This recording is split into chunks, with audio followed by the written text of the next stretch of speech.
अस्सलाम वालेकुम दोस्तों, आज साडे नूं एक वंगार पाई है तो बिजली बनावन आया है। तो आ मेरा भाई हैगा छोटा।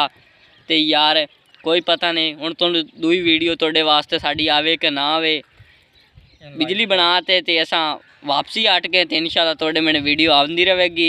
साडी कामयाबी वेखो, असां जोड़ लावन लगे हैं तो बल्ब साड़ बैठे हैं, बल्ब लावन लगे हैं तो यार पंप साड़ बैठे हैं। बड़े परेशान है यार। तो हुण सानूं पल्लू पै खड़ोते पैसे समय 200 का काम आया तो असां हुण 5000 रुपया पल्लू जल्ली खड़ोते मोटर साड़ दी यार। बाकी तुसीं आपे मैनूं कमेंट दसो सानूं की करना चाहिए, काम सही करना चाहिए कि गलत करना चाहिए, काम छाड़ देविए करिए छाड़ देविए कि करिए बिजली वाला यार। कमेंट जरूर दसा। आ मेरा भाई नूं बड़ा शौक है बिजली वाला, सारे दे काम करदा है तो इन्हें अगले दे एसी साड़ दिता यार।